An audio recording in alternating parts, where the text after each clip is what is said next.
Hello guys, welcome back to this channel. Guys, इस video में हम लोग बात करेंगे जेपी इंफ्राटेक लिमिटेड के बारे में। लेकिन शुरू करें उससे पहले आपसे रिक्वेस्ट करूंगा कि अगर आप इस चैनल को फर्स्ट टाइम देख रहे हैं तो सब्सक्राइब करके बेल आइकन को हिट कर लीजिए ताकि वीडियोस की नोटिफिकेशंस आपको मिलती रहें और आप सबसे पहले उसे देख पाएँ। तो गाइस, अभी की क्या सिचुएशन है आज आपको पता है, लेकिन कल की क्या सिचुएशन थी मैं आपको थोड़ा सा जल्दी से बताना चाहूँगा क्योंकि ये फैसला कल ही आया था। जेपी इंफ्राटेक की बात करें तो 1.80 जो कि इसका अपर सर्किट लगा था उसके ऊपर ओपन होता है एंड देन 1.70 का लोअर सर्किट लगा देता है और लगभग टोटल वॉल्यूम ट्रेड करता है एनएससी पे 38,27,987, जिसमें से डिलीवरी है 50% के आसपास।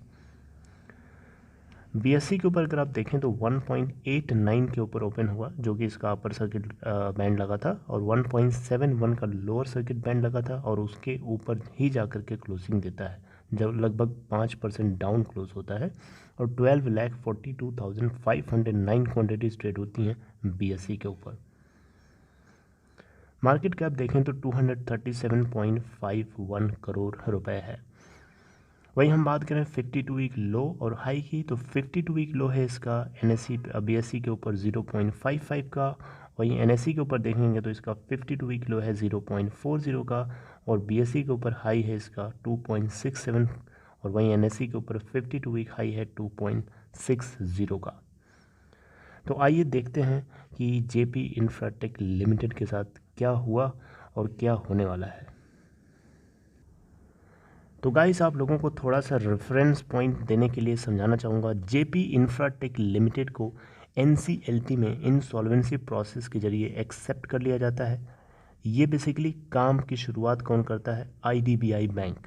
आईडीबीआई बैंक को कुछ इनकी पेमेंट डिफ़ॉल्ट हुई होगी जिसको लेकर के आईडीबीआई बैंक के साथ में कुछ और कंसोर्टियम थे, यानी आईडीबीआई बैंक का एक कंसोर्टियम था जिसको आईडीबीआई बैंक लीड कर रहा था। तो ये एनसीएलटी में एक एप्लीकेशन फाइल कर देता है इस कंपनी के खिलाफ इंसॉल्वेंसी प्रोसेस को लेकर के और एनसीएलटी जो है इसको एक्सेप्ट कर लेता है और एक आईआरपी यानी इंसॉल्वेंसी रेजोल्यूशन प्रोफेशनल अपॉइंट कर देता है जिनका नाम था अनुज जैन। ठीक है, ताकि ये इंसॉल्वेंसी प्रोसेस को कंडक्ट करा सकें और जो कंपनी से जुड़े हुए जितने अफेयर्स हैं उनको मैनेज कर सकें। नवंबर 2019 की बात है। सुप्रीम कोर्ट, टॉप कोर्ट का मतलब सुप्रीम कोर्ट, यहाँ पे जेपी इंफ्राटेक लिमिटेड के जो इंसॉल्वेंसी प्रोसेस था इसको कंप्लीट करने के लिए 90 डेज़ की डेडलाइन दी हुई थी। ठीक है, कब? नवंबर 2019। ठीक है, ठीक है। And the revised resolution plan to be invited only from NBCC and Suraksha Realty, यानी एनबीसीसी और सुरक्षा रियलिटी ये वो दो अप्लीकेंट्स हैं जो लोगों ने इस कंपनी को एक्वायर करने के लिए और इससे जुड़े हुए जितने प्रोजेक्ट्स हैं उनको कंप्लीट करने के लिए सक्सेसफुली इन्होंने बिडिंग करी थी या इनकी बिडिंग जो है सक्सेसफुल हुई थी। तो इनको लेकर के 90 डेज़ का टाइम पीरियड दिया गया था और इनके थ्रू रिवाइज्ड रेजोल्यूशन प्लान का मतलब है जो उनके रेजोल्यूशन प्लान्स थे उसमें सुधार करते हुए, ठीक है, न्यू इनविटेशन एक्सेप्ट करने के लिए विद रिवाइज्ड प्लान, उसके लिए 90 डेज़ का टाइम पीरियड दिया था। फिर आता है दिसंबर 2019, ठीक 1 महीने बाद। ठीक है, सीओसी यानी कमेटी ऑफ क्रेडिटर्स जिसमें 13 टोटल मेंबर्स थे, यानी 13 बैंक्स का मेंबर था जिसमें आईडीबीआई बैंक लीड कर रहा था और इसके साथ साथ में इसमें 21,000 होम बायर्स भी थे। इन सभी ने मिलकर के एनबीसीसी के रेजोल्यूशन प्लान को अप्रूवल दिया जिसमें लगभग 97.36% की वोटिंग फेवर में मिली थी। ठीक है, तो ये जो प्रपोजल था basically it was approved by lenders in third round of bidding process, यानी ये जो बिडिंग प्रोसेस जिसमें इस एनबीसीसी के रेजोल्यूशन प्लान को अप्रूवल मिला ये तीसरी बार में मिला, यानी इससे पहले 2 बार बिडिंग प्रोसेस हो चुकी थी लेकिन वो सक्सेसफुल नहीं हुई। राइट, तीसरी बार में इनको जाकर के अप्रूवल मिलता है, ठीक है, कि ये जेपी इंफ्राटेक को एक्वायर कर सकते हैं। राइट, फिर आगे क्या होता है, जो एनबीसीसी की बिड लगी हुई थी, उसमें एनबीसीसी ने जो चीज़ें बताई थी कंप्लीट करने के लिए या जो प्रपोज़ल दिया था उसमें था 20,000 जो पेंडिंग फ्लैट्स थे, ठीक है, जो हाउसिंग प्रोजेक्ट्स से जुड़े हुए लॉन्च किए गए थे जेपी इंफ्राटेक के द्वारा नोएडा और ग्रेटर नोएडा के अंदर, इन सभी को कंप्लीट करने का प्रपोज़ल दिया था एनबीसीसी ने अपने प्रपोज़ल में। और इसके अलावा जो होम बायर्स थे उनका क्लेम था लगभग 13,364 13,364 करोड़ रुपए। साथ साथ में जो लेंडर्स थे उनका जो क्लेम था 9,783 करोड़ रुपए। ये दोनों अमाउंट जो है एडमिट किए गए थे और 20,000 पेंडिंग फ्लैट्स को कंप्लीट कराना था ग्रेटर नोएडा और नोएडा के अंदर, राइट। तो ये कुछ प्रपोजल थे जो एनबीसीसी के द्वारा दिए गए थे और इसी को लेकर के 97.36% फेवर में वोटिंग मिली थी, राइट।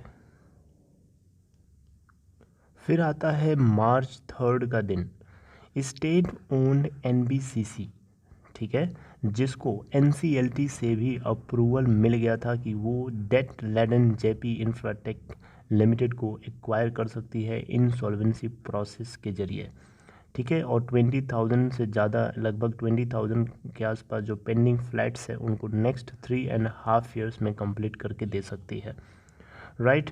तो यहाँ पे जो ट्रिब्यूनल थी एनसीएलटी जो थी, इन्होंने ऑर्डर दिया था कि 750 करोड़ रुपए जो है जेपी इंफ्राटेक की पेरेंट फर्म जो कि जयप्रकाश एसोसिएट्स लिमिटेड है, वो सुप्रीम कोर्ट की रजिस्ट्री के थ्रू देगी, जो कि एक रेजोल्यूशन प्लान का एक पार्ट होगा या एक इम्पॉर्टेंट हिस्सा होगा। लेकिन फिर क्या होता है, यहाँ पे एनसीएलटी जो अप्रूवल तो दे देता है एनबीसीसी को, लेकिन साथ में कुछ मॉडिफिकेशंस कर देता है जो बिल्कुल भी एनबीसीसी को पसंद नहीं आता है। तो आप यहाँ देख सकते हैं NBCC had challenged modifications made by NCLT in the original resolution plan, right. तो इसको लेकर के ये NCLAT national company law appellate tribunal के अंदर एंट्री करता है और यहाँ पे ये बातें बताता है कि ऐसा ऐसा इसके साथ हुआ है, राइट। तो यहाँ पे इन्होंने एलेज किया एनसीएलएटी के अंदर जा कर के कि जो एनसीएलटी है ये जो ओरिजिनल इनका रेजोल्यूशन प्लान था उसमें मॉडिफिकेशंस किया है ना, यूनिलेटरल और आर्बिट्रेरी मॉडिफिकेशंस किए हैं, और जो कि बिल्कुल भी मेजॉरिटी में 97.36% जब ओरिजिनल रेजोल्यूशन प्लान के लिए अप्रूवल मिल गया था, तो बचे हुए कुछ परसेंट्स के लिए इन्होंने मॉडिफिकेशन क्यों किया है, राइट। तो यहाँ पे अगर आप देखें तो एनसीएलटी ने बेसिकली मॉडिफिकेशंस में कहा था, पूछा था एनबीसीसी से कि ये आईसीआईसीआई बैंक जो है इसके ड्यू अमाउंट को 12 इक्वल मंथली इंस्टॉलमेंट्स में जो है 18 महीने के अंदर अंदर starting from 6 months of the approval of resolution plan, यानी जब से रेजोल्यूशन प्लान अप्रूव हुआ है उसके 6 महीने बाद से ये जो है आगे 18 महीने टोटल, यानी 12 महीने के अंदर 12 इक्वल इंस्टॉलमेंट जो है ये पे कर सकते हैं। तो ये चीज़ जो है बिल्कुल भी पसंद नहीं आई एनबीसीसी को, जिसको लेकर के एनसीएलएटी के अंदर अप्रोच करता है इसके खिलाफ। फिर क्या होता है, अगस्त 6 2020 का दिन आता है और जो टॉप कोर्ट है सुप्रीम कोर्ट, वो बेसिकली जो केस था एनसीएलएटी के अंदर उसको अपने आप के ऊपर ट्रांसफ़र कर लेता है कि वो इस केस को खुद ही सुनेगा, और जो यहाँ पे एनसीएलएटी और अपेक्स कोर्ट दोनों एक साथ ही इस मामले को सुने जाएंगे ताकि जो है डिले ना हो इस आउटकम को आने में, ठीक है। तो यहाँ पे फिर आगे क्या सिचुएशन होती है आइए देखते हैं। फिर आता है अक्टूबर 8 2020, जिस दिन सुप्रीम कोर्ट इस केस के ऊपर सुनवाई करता है और अपने जजमेंट को रिज़र्व कर लेता है, ठीक है। और इस केस से जुड़े हुए जितने भी पिटिशंस फाइल थे या अपील्स जो थी उन सभी को लेते हुए ये अपने जजमेंट को रिज़र्व कर लेता है। और फिर अब जा कर के पता चला है सुप्रीम कोर्ट ने क्या जवाब दिया। अब यहाँ तक आपको थोड़ी सी हिस्ट्री मैंने आपको बताई ताकि आप चीज़ों को कनेक्ट करके समझ पाओ। तो अब यहाँ देखिए ध्यान से, Supreme Court has directed the interim resolution professional of JP Infratech to complete insolvency proceedings within 45 days. यानी सुप्रीम कोर्ट ने अब साफ साफ कर दिया है कि जो इंटरिम रेजोल्यूशन प्रोफेशनल यानी आईआरपी जो अपॉइंट किया गया है, इनको इनके कंधे के ऊपर जिम्मेदारी दी गई है कि ये 45 दिनों के भीतर भीतर, ठीक है, 45 डेज़ के भीतर भीतर ये जो इंसॉल्वेंसी प्रोसीडिंग्स हैं जेपी इंफ्राटेक लिमिटेड की, इसको कंप्लीट हो जानी चाहिए। ठीक है, is setting the ball rolling for completion 20,000 pending flats in UP Noida Greater Noida. Uttar Pradesh के 2 parts Noida and Greater Noida के अंदर 20,000 लगभग 20,000 के आसपास जो पेंडिंग फ्लैट्स हैं उन सभी को कंप्लीट करने की शुरुआत जो है इंसॉल्वेंसी रेजोल्यूशन प्रोफेशनल को ही करनी होगी, और हर हाल में 45 दिनों के भीतर भीतर ये पूरी प्रोसीडिंग्स जो हैं कंप्लीट हो जानी चाहिए। ठीक है, तो इस जजमेंट के अंदर जो कोर्ट ने है ये साफ किया है कि जो आईआरपी होगा वो इनवाइट कर सकता है मॉडिफाइड और fresh resolution plans only from Suraksha realty and state run NBCC. इसका मतलब ध्यान से समझिए, एनबीसीसी और सुरक्षा रियलिटी यही 2 रेजोल्यूशन एप्लीकेंट्स हैं जिनसे जो इनका ओरिजिनल रेजोल्यूशन प्लान था वो कैंसिल हो गया, उसको रिमिट कर दिया सुप्रीम कोर्ट ने। अब इस बार आईआरपी यानी इंसॉल्वेंसी एंड रेजोल्यूशन प्रोफेशनल को जिम्मेदारी दी गई है कि ये फ्रेश या फिर रिवाइज्ड यानी जो पुराना उनका रेजोल्यूशन प्लान था उसके अंदर कुछ इम्प्रूवमेंट करके अगर ये दोनों लोग आते हैं, या फिर ये फ्रेश रेजोल्यूशन प्लान करके लेके आएँ ताकि आईबीसी यानी इंसॉल्वेंसी एंड बैंक्रप्सी कोड के रूल्स को और उसके अंदर जो पॉइंट्स हैं उनको सेटिस्फाई करते हुए, ठीक है, अगर आते हैं तो फिर ये चीज़ जो है सही होगी। ठीक है, तो यहाँ पे दोनों एप्लीकेंट्स को यहाँ पे आपको पता है नवंबर 6, 2019 को अलाउ किया गया था कि ये दोनों सक्सेसफुल बिडर्स हैं। तो 45 दिनों का जो टाइम दिया गया है इसमें यहाँ पे साफ साफ सुप्रीम कोर्ट ने कहा है कि जो आईआरपी होगा वो किसी भी तरीके का नया, ठीक है, कोई भी न्यू एक्सप्रेशन ऑफ इंटरेस्ट को एंटरटेन नहीं करेगा। ठीक है, IRP shall not entertain any expression of interest by any other person nor shall be required to issue any new information memorandum।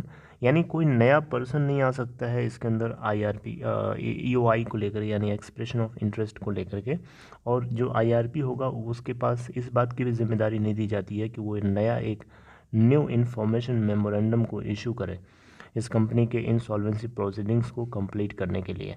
ठीक है, तो यहाँ पे जो रेजोल्यूशन प्लान्स हैं वो जो है 2 हफ्ते के अंदर, जी हाँ 2 हफ्ते के अंदर अंदर जो है भेज दी जानी चाहिए। ठीक है, अब ये रिवाइज्ड हो सकती हैं या फिर फ्रेश हो सकती हैं। और जैसे ही रेजोल्यूशन प्लान जो है रिसीव हो जाता है, जो आईआरपी होगा वो फर्दर स्टेप्स लेगा ताकि वो कमेटी ऑफ क्रेडिटर्स से फिर से वोटिंग का प्रोसेस कंप्लीट करा सके, और फिर जो रिपोर्ट तैयार करनी होगी उस रिपोर्ट को सबमिट करना होगा एडजुडिकेटिंग अथॉरिटी के पास। ठीक है, with in the extended period of 45 days. Right, जो कोर्ट है यहाँ पे इन्होंने साफ साफ कहा है कि जो एडजुडिकेटिंग अथॉरिटी होगी वही फाइनल डिसीजन लेगी, और यहाँ पे जो एक्सटेंशन पीरियड दिया गया है वो इसलिए दिया गया है, इस लिहाज से दिया गया है कि कुछ एक्सेप्शनल सर्कमस्टांसेस क्रिएट हो जाते हैं जिसको लेकर के किसी भी तरीके की कोई दिक्कत ना आए।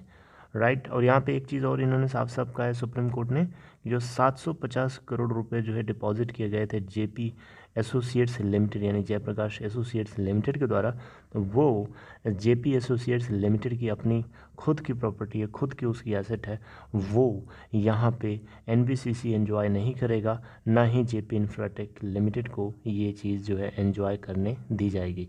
आप यहाँ देख सकते हैं the apex court said that ₹750 crore deposited bye JP associates would not go to JP Infratech and that NBCC would not be allowed to utilize it for construction।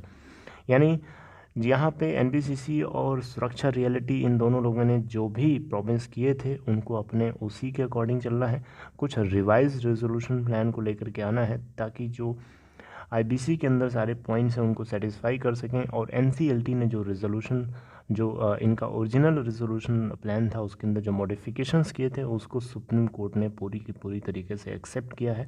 तो यहाँ पे आपको मैं कंक्लूजन बताता हूँ होल स्टोरी का।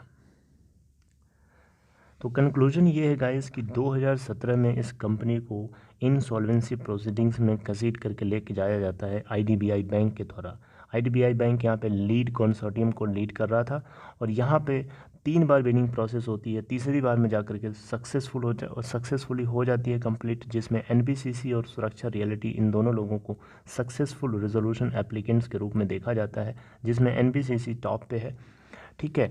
लेकिन यहाँ पे एनबीसीसी को फिर अप्रूवल लेना होता है एनसीएलटी की तरफ से, तो उसके लिए एनसीएलटी में वो फाइल करता है, एनसीएलटी से अप्रूवल तो मिल जाता है, लेकिन उसके जो ओरिजिनल रेजोल्यूशन प्लान थे उसके अंदर कुछ मॉडिफिकेशन कर दिया जाता है कि वो आईसीआईसीआई बैंक से जुड़े हुए जितने भी अमाउंट्स हैं उसको भी 12 इक्वल इंस्टॉलमेंट्स में वो पे करे, जिसको लेकर के एनबीसीसी को बिल्कुल भी पसंद नहीं आता है। फिर वो क्या करता है, एनसीएलटी के दिए इस अप्रूवल के अंदर जो मॉडिफिकेशन हुआ है उसके खिलाफ में एनसीएलएटी यानी national company law appellate tribunal के अंदर जाता है और इसको अपोज करता है, जिसको लेकर के एनसीएलएटी के अंदर सुनवाई नहीं होती, बल्कि वो सुनवाई सुप्रीम कोर्ट अपने हाथ में ले लेता है। तो सुप्रीम कोर्ट फर्दर जो डिसीजन लेता है उसके अकॉर्डिंग जो फिर से वो क्या करता है,